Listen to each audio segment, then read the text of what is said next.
Friends, welcome back to my YouTube channel.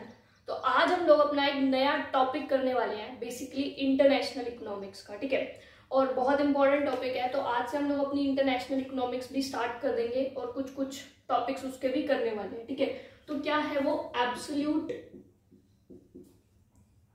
Advantage theory. ठीक है, देखो ये तो वैसे तो काफी बेसिक सी थ्योरी है, ज्यादा मुश्किल भी नहीं है, लेकिन ये बेस है काफी थ्योरीज का। ठीक है, और इसके बाद जो थ्योरीज आएंगी वो और भी ज्यादा इंपॉर्टेंट थ्योरीज आएंगी, जैसे कि कंपैरेटिव एडवांटेज थ्योरी हो गई, अपॉर्चुनिटी कॉस्ट थ्योरी हो गई, ठीक है, हिक्सर-ओलन की थ्योरी हो गई। तो हम लोग आगे बहुत सारी थ्योरीज करने वाले हैं। तो आज हम लोग स्टार्ट करेंगे एब्सोल्यूट एडवांटेज थ्योरी से, जो कि बहुत ही ज्यादा बेसिक और इजी सी थ्योरी है। ठीक है, ज्यादा मुश्किल नहीं है ये थ्योरी। ठीक है, तो स्टार्ट करते हैं हम बेसिकली ये थ्योरी से। तो ये किसने दी थी? सबसे पहला क्वेश्चन भाई, एब्सोल्यूट एडवांटेज थ्योरी किसने दी? तो एब्सोल्यूट एडवांटेज थ्योरी जो थी वो किसने दी थी? वो थी एडम स्मिथ ने।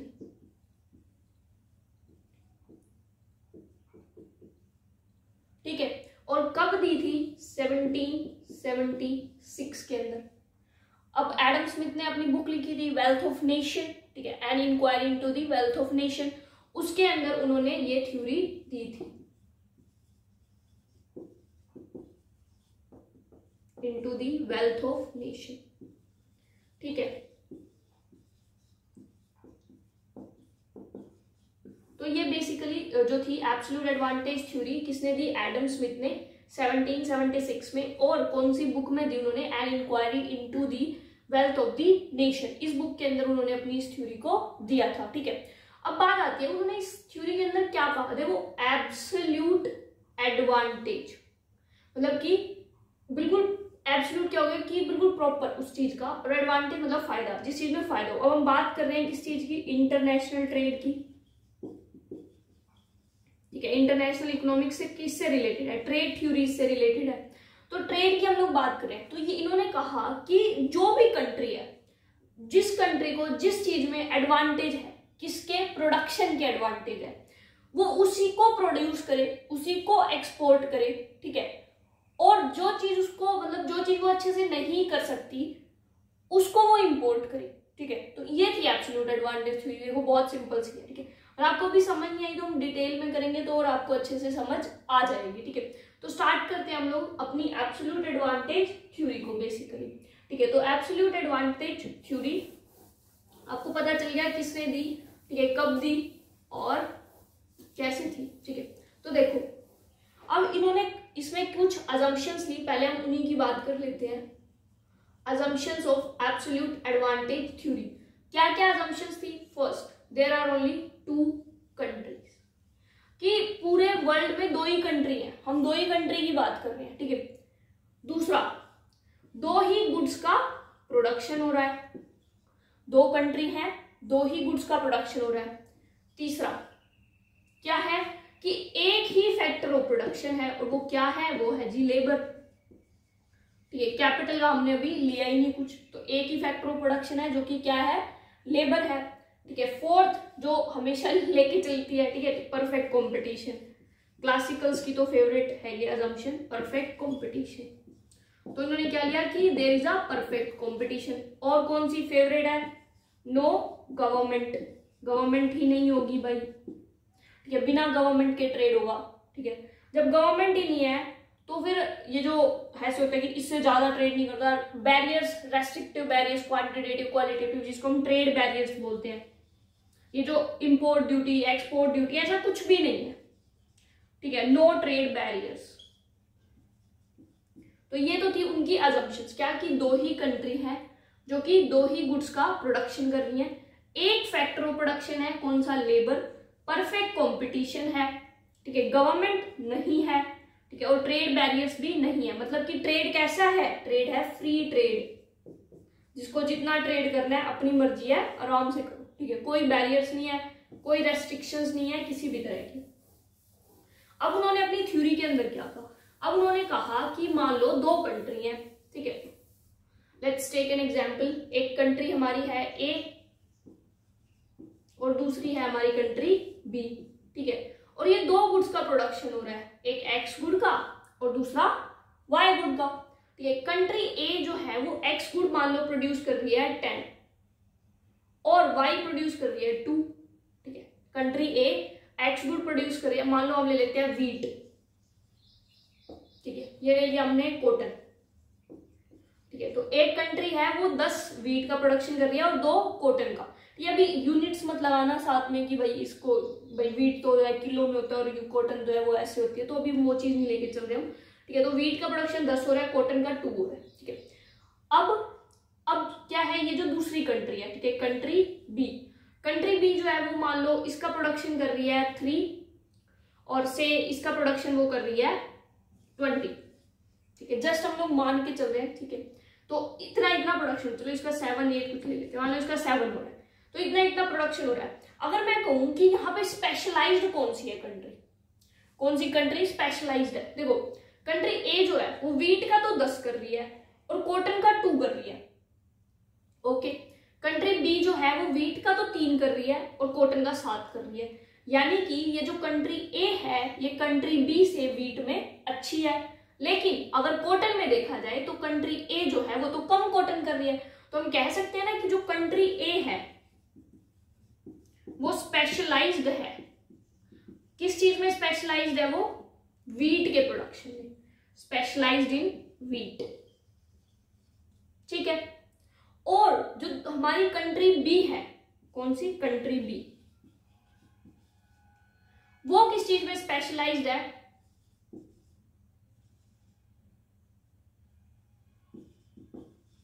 Specialised in cotton. ये क्या है? कॉटन में है, क्योंकि कंट्री अगर हम ए को देखें तो वो 10 यूनिट वीट की और 2 यूनिट कॉटन की कर रही है, और कंट्री बी 3 यूनिट वीट की और 7 यूनिट कॉटन की कर रही है, ठीक है। तो हम कह सकते हैं कि कौन सी कंट्री किस चीज में स्पेशलाइज है। तो कंट्री ए स्पेशलाइजेशन है उसका वीट में, कंट्री बी उसका स्पेशलाइजेशन है कॉटन के अंदर, ठीक है। तो अब एडम स्मिथ कहते हैं कि जो कंट्री जिस भी गुड्स में स्पेशलाइज्ड है वो उसी को तो प्रोड्यूस करे और उसी का एक्सपोर्ट करे, और जिस चीज में वो स्पेशलाइज्ड नहीं है, जिस चीज में वो स्पेशलाइज्ड नहीं है उसको क्या करे? इंपोर्ट करे, ठीक है। तो ये था एडम स्मिथ की थ्योरी। देखो बहुत सिंपल सी है ना। अब बात आती है कि भाई क्यों करा हमने ऐसा, क्यों एक कंट्री उसको एक्सपोर्ट करे, कोई फायदा भी तो हो। अगर हम देखेंगे कि इससे क्या फायदा होगा, ठीक है। हम जैसे एग्जांपल लेते हैं कि जनरली हमने कहा था ना कि फैक्टर्स ऑफ प्रोडक्शन सिर्फ लेबर है। हम कहते हैं कि 1 घंटे की लेबर, 1 आवर लेबर, ठीक है, 1 आवर लेबर।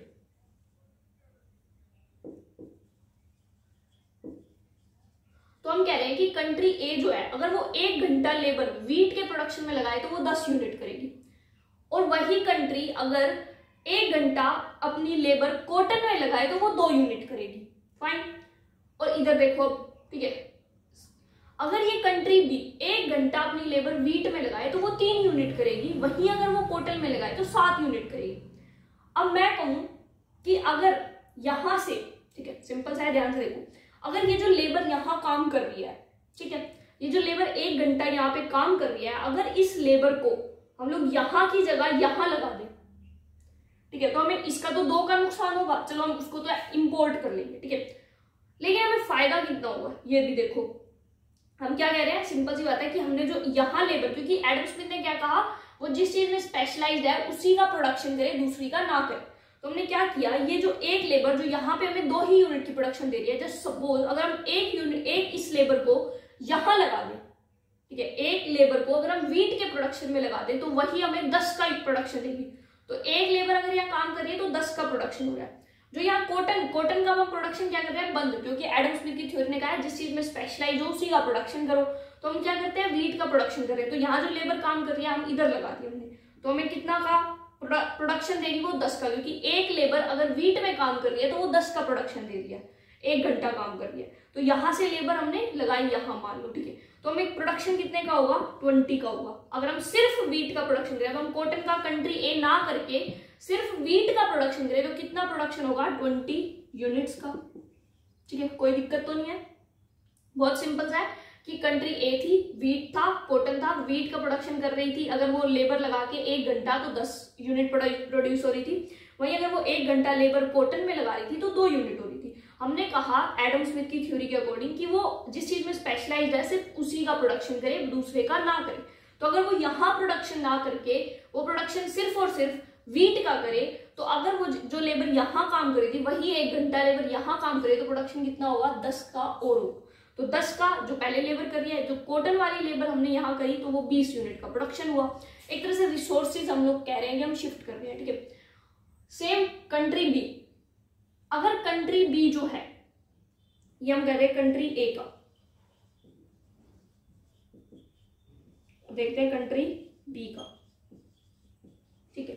कंट्री बी जो है वो 3 यूनिट, कंट्री बी क्या है, 3 यूनिट जो है वो वीट का प्रोडक्शन कर रही है, 7 यूनिट कॉटन का कर रही है। अब हम बोलते हैं कि जो वो जिस चीज में स्पेशलाइज्ड है, यानी कि यहाँ, तो वो उसका प्रोडक्शन करे और दूसरे का ना करे। एडम स्मिथ की थ्योरी यही कहती है, स्पेशलाइज्ड का है यहाँ नहीं है, तो यहाँ पर अगर वो इसका प्रोडक्शन नहीं करेगी तो 3 यूनिट प्रोड्यूस नहीं होंगी, और इसका प्रोडक्शन करेगी तो प्रोडक्शन होगा, ठीक है। तो यहाँ पर कितना होगा, तो अब ये जो लेबर यहाँ पर 3 यूनिट का प्रोडक्शन हो रहा था वीट का, और वही रिसोर्स हमारे यहाँ लग जाए, इसके प्रोडक्शन में लग जाए, कॉटन के प्रोडक्शन में इन कंट्री बी, तो हमारा कितना होगा, 7 + 7 यानी कि 14 यूनिट्स का प्रोडक्शन होगा। कोई दिक्कत नहीं है, ठीक है। अब बात आती है, देखो अब हम देख रहे हैं कि फायदा किसको कितना हुआ। ये तो कितना आया, हमारा टोटल प्रोडक्शन आ गया, ये तो आ गया हमारा टोटल प्रोडक्शन। देखो इससे पहले टोटल प्रोडक्शन कितना था, इसका था सिर्फ 12 और इसका था सिर्फ 10। इसका टोटल प्रोडक्शन 10 था, इसका टोटल प्रोडक्शन 12 था। अब देखो इसका 14 हो गया और इसका 20 हो गया और ये 14 हो गया। अगर हम सिर्फ गुड इसका देखिए, इसका वीट का प्रोडक्शन तो कितना है 20, और अगर हम प्रोडक्शन देखें किसका, सिर्फ कॉटन का, तो वो कितना है 14। और यहाँ अगर हम वीट और कॉटन का प्रोडक्शन देखें तो यहाँ वीट का था पहले 13 बिफोर द ट्रेड, और कॉटन का था यहाँ पे 2 + 7 9।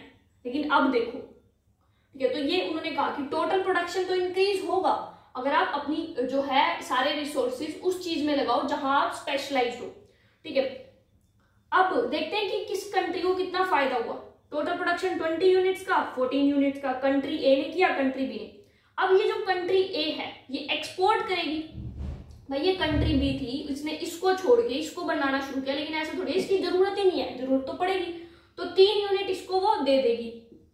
कंट्री ए क्या है, कंट्री बी को 3 यूनिट देगी, तो इसको फायदा कितना होगा, 17 यूनिट्स का प्रॉफिट ही प्रॉफिट।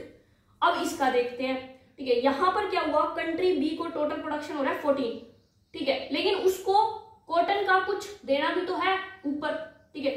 तो वो 2 यूनिट, क्योंकि जो पहले कंट्री ए थी वो 2 यूनिट का प्रोडक्शन कर रही थी, तो ये 2 यूनिट क्या है, कंट्री ए को दे देगी, तो 2 यूनिट गई, तो ये 12 यूनिट्स, ठीक है। तो ये हमारा क्या हुआ, टोटल जो प्रोडक्शन था हमारा वो तो इंक्रीज हुआ 20 और 14, किसका, वीट का, कॉटन का, जबकि पहले वीट का 12 था और कॉटन का 10 था, ठीक है। और कंट्री ए को जो फायदा हुआ वो हुआ 17 यूनिट्स का, कंट्री बी को जो फायदा हुआ वो हुआ 12 यूनिट्स का, ठीक है। तो ये है एब्सोल्यूट एडवांटेज थ्योरी, मतलब कि एडम स्मिथ कहते हैं जो कंट्री जिस चीज में स्पेशलाइज्ड है उस चीज का प्रोडक्शन करे और उसी को एक्सपोर्ट करे। जब ऐसा होगा तो दोनों ही कंट्री को फायदा ही फायदा होगा, ठीक है। एक बार हम लोग फिर से देख लेते हैं, देखो अगर आपको कोई कंफ्यूजन हो तो। कंट्री ए, कंट्री बी, ये दूसरा एग्जाम्पल ले लिया मान लो, ठीक है। अब हम कर रहे हैं शूज का प्रोडक्शन और मार्कर का प्रोडक्शन। चलो मार्कर और बोर्ड का कर लेते हैं, ठीक है। तो कंट्री ए मान लो बोर्ड का प्रोडक्शन कर रही है 10 और इसका कर रही है मान लो 3, और ये है जो ये कर रही है 3 और 9, ये कुछ भी लगा सकते हो, ऐसे कोई दिक्कत नहीं। अब हम क्या देखेंगे पहले कि कौन सी कंट्री किस चीज में स्पेशलाइज्ड है। तो कंट्री ए स्पेशलाइज्ड किसमें है, बोर्ड के प्रोडक्शन में, कंपेयर कर लो। कंट्री बी किसमें स्पेशलाइज्ड है, मार्कर के प्रोडक्शन में। पता चल गया, क्या पता चला कि कंट्री ए स्पेशलाइज्ड इन किसमें, बोर्ड में। कंट्री बी स्पेशलाइज्ड है किसमें, मार्कर में। फाइन। अब हम कहते हैं कि अपने सारे रिसोर्सेज को उठाओ और उस जगह लगा दो जहां तुम स्पेशलाइज्ड हो, प्रोडक्शन करो और एक्सपोर्ट करो। ठीक है, सीधी सी बात है। अब हमने कहा यहाँ पे पर आवर लेबर काम कर रही है, यहाँ पे भी पर आवर लेबर काम कर रही है। तो 1 घंटे में, अब कंट्री ए की बात हो रही है, कंट्री ए में स्पेशलाइज्ड है वो इसमें, किसमें, बोर्ड में। तो अब कंट्री जो ए है, जो कि पहले मार्कर भी बना रही थी, वो मार्कर बनाना कर देगी बंद। सिर्फ क्या बनाएगी, वो बनाएगी कंट्री, क्या बनाएगी, वो बनाएगी बोर्ड। ठीक है, तो कंट्री ए का टोटल प्रोडक्शन क्या हो जाएगा, कंट्री ए प्रोडक्शन करेगी सिर्फ और सिर्फ किसका, बोर्ड का। ठीक है, और कितना प्रोडक्शन होगा, 10 तो वो कर ही रही है, प्लस जो यहाँ रिसोर्सेज लगे हुए थे वो सारे के सारे हमने यहाँ शिफ्ट कर दिए कि 1 घंटा लेबर काम करके यहाँ 3 यूनिट बना रही थी, तो वही 1 घंटा अगर लेबर यहाँ काम करेगी तो वो 10 यूनिट बनाएगी, क्योंकि वो स्पेशलाइज है कि 1 घंटे में ये 10 यूनिट बन रही है, तो 10 यानी कि 20। तो यानी कि कंट्री ए बोर्ड का प्रोडक्शन करेगी जो कि होगा 20। तो अगर हम देखें कि बोर्ड का प्रोडक्शन कितना हुआ, 20, फाइन। अब देखते हैं कंट्री बी। कंट्री बी कहां स्पेशलाइज्ड है, मार्कर के प्रोडक्शन में। ठीक है, तो कंट्री बी क्या करेगी, अपने सारे रिसोर्स यहां से कहां लगा देगी, मार्कर के प्रोडक्शन में लगा देगी। ठीक है, 1 घंटा काम करके वो बोर्ड प्रोडक्शन हो रहा था 3, लेकिन 1 घंटा अगर वही लेबर काम करे तो मार्कर का प्रोडक्शन होगा 9, तो वो यहां से रिसोर्स कहां लगा देगी, यहाँ, क्योंकि वो यहाँ स्पेशलाइज्ड है। तो प्रोडक्शन इसका कितना होगा, 9 + 9 18 होगा। ठीक है, तो बोर्ड और मार्कर का प्रोडक्शन कितना हुआ हमारा, 18। ठीक है, लेकिन अगर यही देखो, बोर्ड का पहले कितना था, 13, और इसका कितना था, 12। देखो प्रोडक्शन इंक्रीज हुआ, टोटल आउटपुट इंक्रीज हुई। ठीक है, अब देखते हैं दोनों को फायदा कितना हुआ, गेन देखते हैं भाई साहब। गेन किस किस का, कंट्री ए का और कंट्री बी का। कंट्री ए ने कितना प्रोड्यूस किया, 20 मार्क, और इसने कितना किया, 18। ठीक है, अब इसमें से कुछ पार्ट वो जो है एक्सपोर्ट करेगी कंट्री बी को। ठीक है भाई, देख लेते हैं। बोर्ड है, ठीक है, बोर्ड कंट्री बी बना रही थी 3, यानी कि हमें 3 एक्सपोर्ट करना है, तो 3 एक्सपोर्ट कर दिया हमने, तो टोटल हमारा फायदा हुआ 17 का। सेम यहाँ हुआ, इसने क्या किया, एक्सपोर्ट कर दिया इसने भी। इसको ये जो है कंट्री ए कितने मार्कर बना रही थी, 3, तो इसने भी कितने, 3 एक्सपोर्ट कर दिए, तो ये आ गया 15। तो कंट्री ए को कितने का गेन हुआ, 17, कंट्री बी को कितने का गेन हुआ, 15। ठीक है, तो ये है एब्सोल्यूट एडवांटेज थ्योरी, कि जो कंट्री जिस चीज में स्पेशलाइज्ड है वो उसी का प्रोडक्शन करे, अपने सारे रिसोर्सेज उसी के प्रोडक्शन में लगा दे, बाकी दूसरी चीज को इंपोर्ट कर ले और उसको एक्सपोर्ट कर ले। इससे देश का ओवरऑल प्रोडक्शन भी बढ़ेगा, पहली चीज। दूसरी चीज, दोनों को गेन भी होगा। तीसरी चीज, गुड्स का प्रोडक्शन बढ़ेगा। देखो देश का प्रोडक्शन तो हुआ कि 10 + 3 13, ये तो कंट्री ए का ओवरऑल प्रोडक्शन, चाहे वो बोर्ड है चाहे वो मार्कर है, दोनों मिला के ओवरऑल जीडीपी, तो हम टोटल प्रोडक्शन देखते हैं ना। ठीक है, तो ये 13 है। ठीक है, और वहां पर अगर हमने देखा तो वो कितना हो गया, फिर हमारा 20 का प्रोडक्शन हो गया, कि जब कंट्री ए ने सारे के सारे रिसोर्स अपने इस पे लगा दिए। तो क्या है, कंट्रीज का भी फायदा हुआ, ओवरऑल गुड्स का भी प्रोडक्शन ज्यादा हुआ, और दोनों कंट्रीज को ट्रेड से भी फायदा हुआ। ठीक है, तो कितने सारे फायदे हुए एब्सोल्यूट एडवांटेज थ्योरी के चलते।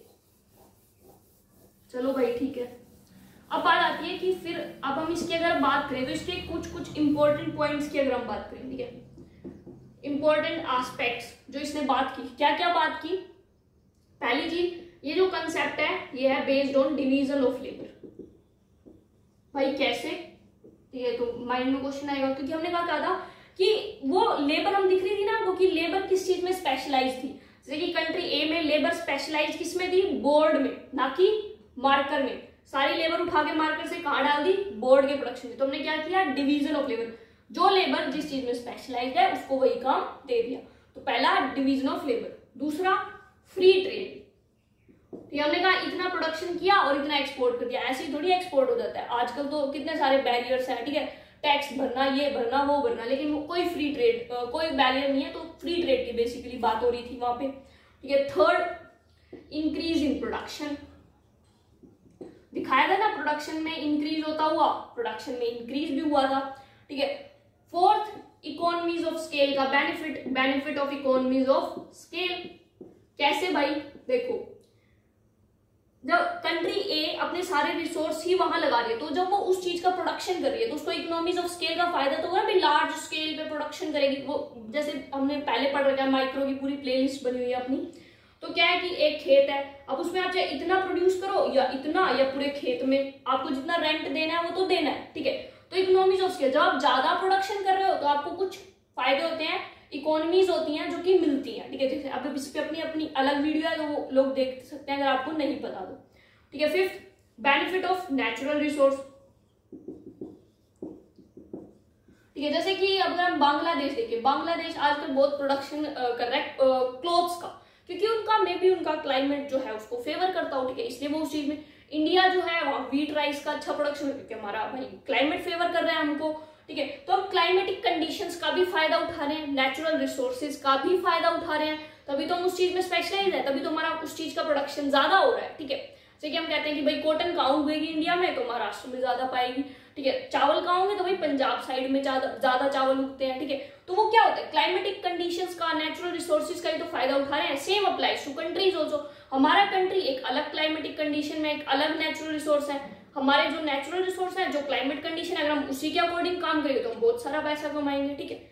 वही दूसरा कंट्री भी अगर सेम पर्सपेक्टिव से चलेगा तो वो भी बहुत पैसा कमाएगा। अगर हमारे मान लो क्लाइमेट कंडीशन फेवर करती है हमारा प्रोडक्शन व्हीट का और हम जो है उगा रहे हैं राइस, तो ऐसे थोड़ी काम चलेगा। तो इससे ना तो हमारा अपना देश का ही काम नहीं चलेगा, एक्सपोर्ट तो बहुत दूर की बात है।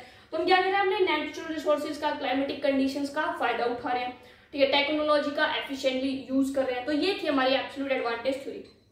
बात आती है इसकी क्रिटिसिज्म।